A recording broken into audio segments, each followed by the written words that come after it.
Chapter 1. The Choice. It was evening when Johnny and the girls drove up to Old Alamo Peak, just outside Lincoln National Forest, an hour's drive from the famous town of Roswell. A dry breeze was blowing down on them, and the sun was beginning to sink behind the hills. As the old green Ford trundled up the hilly terrain, Johnny looked irritated behind the wheel. Beside him, his girl, Peggy, was looking around at the greenery. In the back seat, Sandra and Beth were chattering away, though Sandra instinctively knew something was eating at Johnny.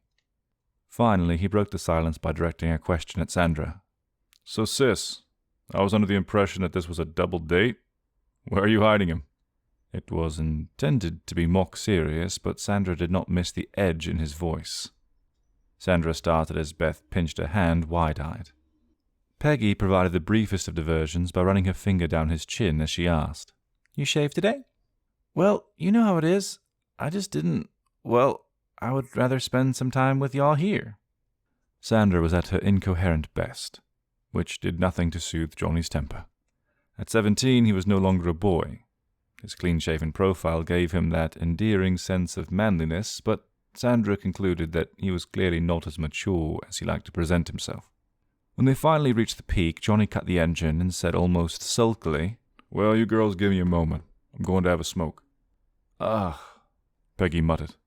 Sandra had no intention of leaving Johnny to brood by himself and return with a towering tantrum.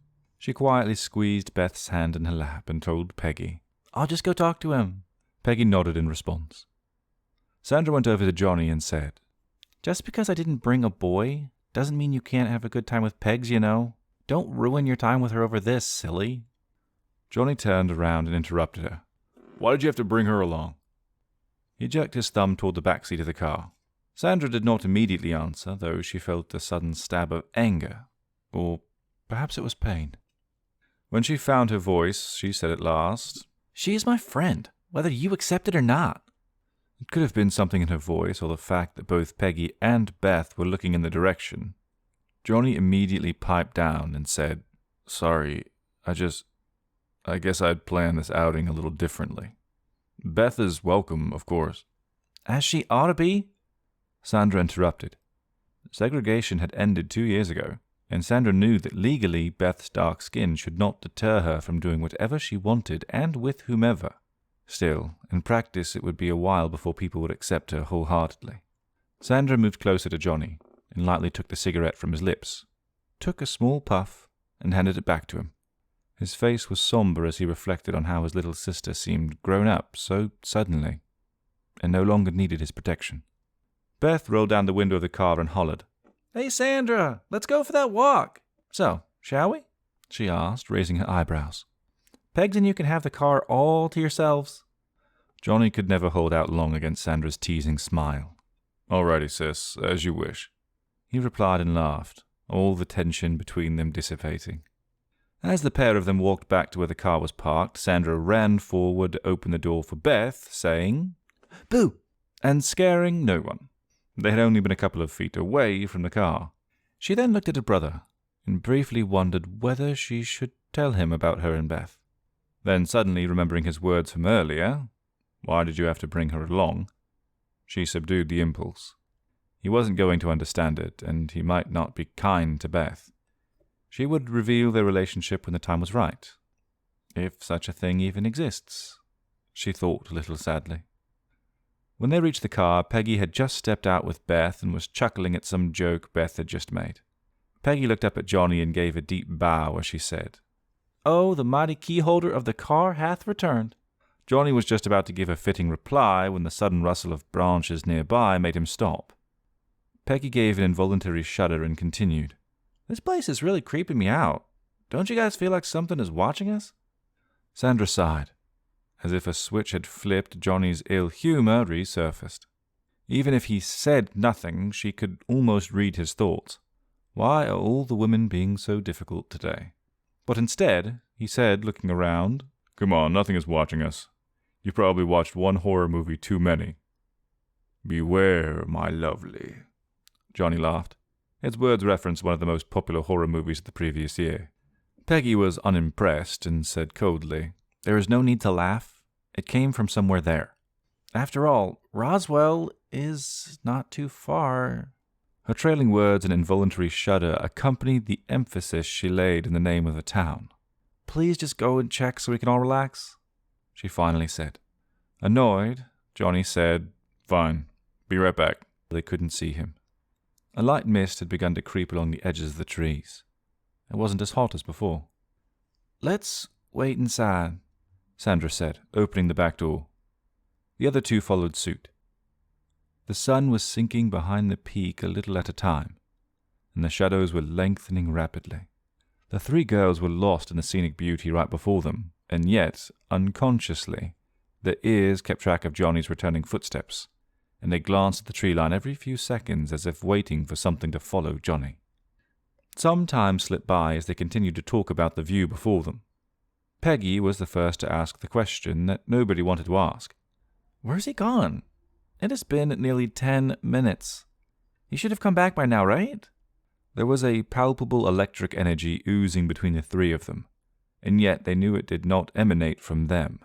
Their hair was on end, and they shifted restlessly in their seats when suddenly they heard a thwack. Sandra could see Peggy's eyes drawn wide in fear. Beth had shrieked, and her own hands were trembling. But it turned out that it was only Johnny, who had reappeared without them noticing. The sound had been his hands on the door handle. He was grinning from ear to ear as he said, Took you all by surprise? Let's go, Johnny. Something doesn't feel quite right, Peggy said, echoing all of the girls' thoughts. Sandra could feel Beth wriggling with the same thoughts. It was amazing how she could almost read Beth's mind. Johnny turned the key, but instead of the ignition and the whir of the engine, they were greeted with nothing. That's strange. I'm sure I filled her up yesterday, he muttered. Sandra could see his perplexement turning to worry. Give it some gas? Beth said. Hurry up, Johnny. Something is out there, Peggy whispered, clutching at his sleeve and suddenly feeling frantic. Johnny shook the car, stomping the gas pedal. He gave the key a couple of energetic twists before saying, Dang, looks like the battery's died on us. Let me go take a look. Sandra was just beginning to suggest the same when Beth's expression of horror caught her eyes a split second before she screamed. She was frantically pulling herself away from a window and crawling over to Sandra's side. She screamed again. Lock the doors, for heaven's sake! When Sandra saw the grey-skinned, dome-headed creature with large black eyes just outside Beth's window, it was her turn to scream. Johnny and Peggy saw it last, but they were just as violently terrified as the rest of them. Exactly then, the radio came back on at full volume. It kept scanning through the stations until it came to one that was playing Ella Fitzgerald's My One and Only. However, the words kept glitching and a line kept repeating itself. Only one, my one.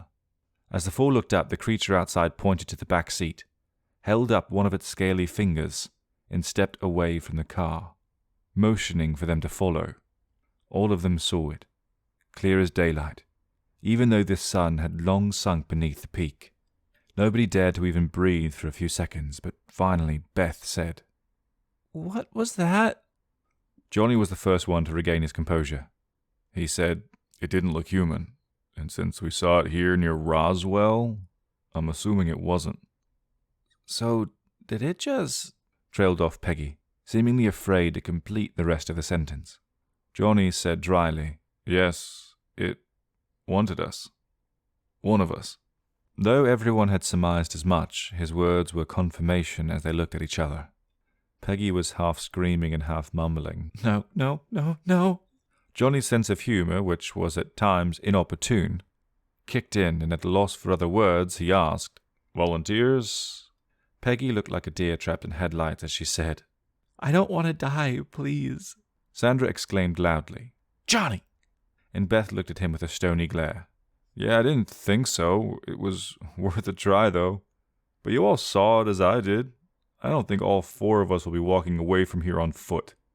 It won't let us. We need to be rational and just vote on who'll go. Everyone looked at each other as he spoke, and everyone knew exactly who Johnny would be voting out. By Beth's obstinate refusal to stop staring into his eyes, she knew it too. Sandra's heart sank as she said, Johnny, how can we just let somebody out like that? After we have seen that, Johnny's voice was hoarse as he said, It's what civilized people do. staring back at Beth. "We know who you are voting out, don't we? I'm not going." Beth spoke up defiantly. With a nervous tick at the corner of his lips, Johnny said, "And we know who you'll vote against?" "No, please, you guys," Sandra begged as she was drowned by Peggy's outburst. "I can't breathe. Please, I think I need some air." Beth was angry now as she said to Johnny, "You think I don't know that I am the outsider here?" Sandra was tearing up by now. In between her sobs, she blurted out, "We can't vote her out. I love her." For a split second, nobody said a word, though Peggy's eyes darted from Sandra to Johnny in concern more than surprise. Johnny kept staring at Sandra and finally said, "You are queer?" The last word sounded like it was choked out of him.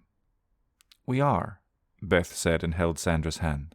A moment later, Sandra quietly added, "Yes, I figured out only about a year ago. We are together." "You know you can never be together," Johnny said obstinately. "It's hard enough for a black man and white woman. As for you," he nearly spat out the next words at Beth. "I don't know what you've done to my sister, you—" He had to pause because Sandra chose that very moment to open the door and run out. It took him only a split second to realize what was happening, but when he did, he gave chase. He couldn't see his sister in the mist-turned fog, but he chased his steady footfall a little ahead of him, his voice breaking as he shouted, "No, please, Sandra, just don't. You don't have to. I can't let you do it to Beth. You don't understand what she means to me." Johnny ran like a madman and then paused because he couldn't hear her anymore.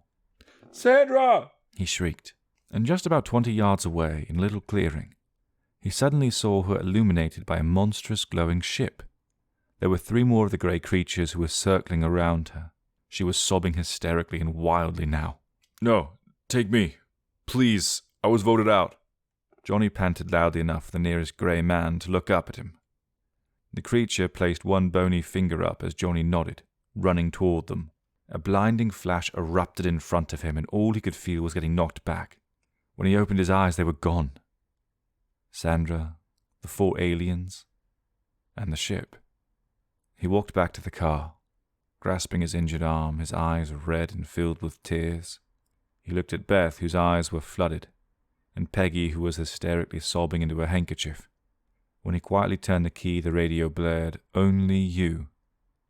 His first impulse was to turn it off, but then he slowly withdrew his hands, determined to hear the Platter's song to the end.